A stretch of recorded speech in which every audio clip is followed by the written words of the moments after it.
Olá, tudo bem? Passando aqui para deixar 2 recados bem importantes. Primeiro, você sabia que tanto a cultura quanto uma comunidade religiosa podem se unir a uma família para nós enfrentarmos o problema do abuso contra a mulher? É muito importante que a gente pense um pouquinho nisso. Como o nosso comportamento é altamente impactado e influenciado pela cultura na qual estamos inseridos. O nosso modo de comer, o nosso modo de vestir, o nosso modo de relacionamento com as pessoas em geral, as pessoas íntimas, tem muito a ver com a cultura na qual estamos inseridos. E quando estamos inseridos em comunidades religiosas, também somos altamente impactados.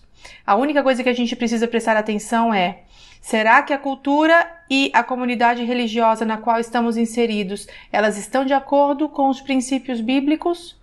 Porque quando a gente vai ver como é que Deus trata especificamente a questão da mulher, do homem e da mulher, nós vemos um discurso diferente do que temos presenciado nos últimos dias. Por exemplo, Gênesis 1, 27 e 28. Deus havia acabado de criar Adão e Eva e ele dá uma ordem: tenham domínio sobre os animais da terra. Tenham. Ele via Adão e Eva como 2 pessoas iguais. Gálatas 3, 28 também apresenta o mesmo discurso. Na família de Cristo, somos todos iguais. Na Bíblia inteira, nós vamos ver, somos filhos e filhas de Deus. E se a gente for ver o modo como Jesus tratava as mulheres na Bíblia, isso que é mais impactante. É só vocês se lembrarem a mulher junto ao poço e como que Jesus a tratou. A mulher adúltera, o modo de comportamento de Jesus com essa mulher adúltera. Mas o que me chama a atenção também é a cena de Marta e Maria, aquela famosa cena de Marta e Maria.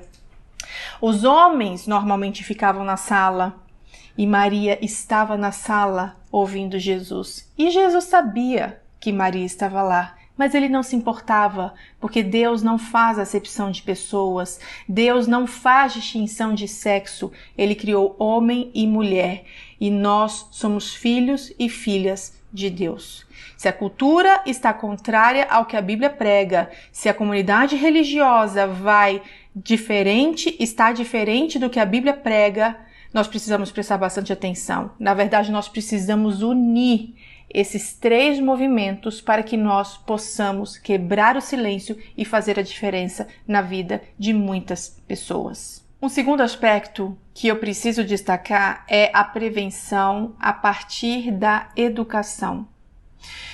Nos últimos 20 anos, mais de 100 países decretaram leis mais rígidas, mais severas em relação ao feminicídio. Só que os dados continuam alarmantes. E os últimos estudos têm mostrado que as leis elas não são suficientes. O que a gente precisa é literalmente investir pesado na educação com crianças.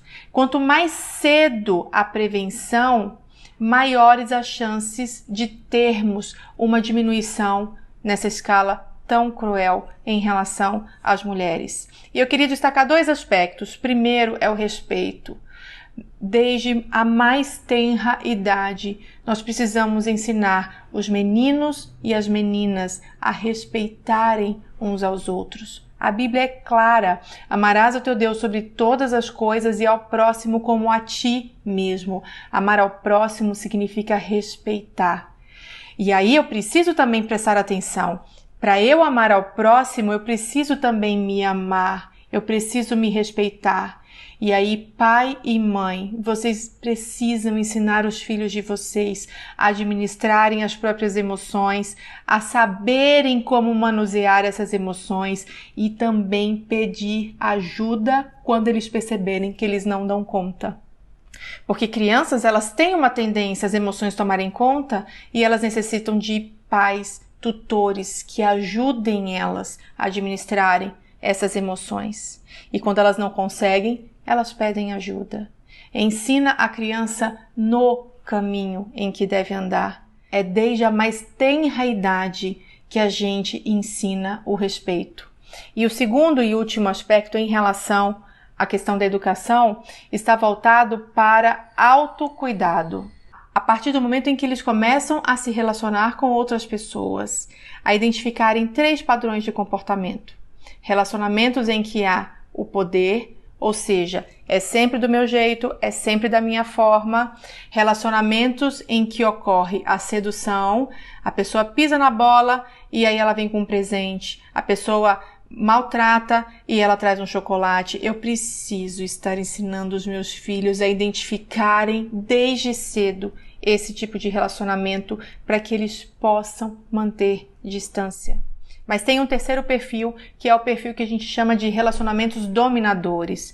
É quando literalmente crianças usam de xingamentos, usam de críticas para menosprezarem os seus amigos, os seus colegas. Isso é um comportamento característico de crianças que acabam fazendo bullying.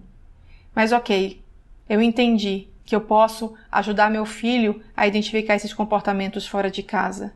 Mas a pergunta que eu te faço agora, e como está dentro da minha casa? Como está a minha relação com o meu filho, com a minha filha? Será que é uma relação de poder? Será que eu tenho usado da sedução, maltrato e depois eu venho com um presentinho para reparar? Ou eu tenho literalmente usado de domínio a ponto de xingar e acabar com a autoestima do meu filho e da minha filha? Chegou o tempo de quebrar o silêncio e dialogar. O que os nossos filhos mais precisam é de homens e mulheres, pais, mães, tios, tias, avô, avó, que os ensinem a amar a Deus sobre todas as coisas, mas os ensinem também a amar ao próximo por meio do respeito como a si mesmo.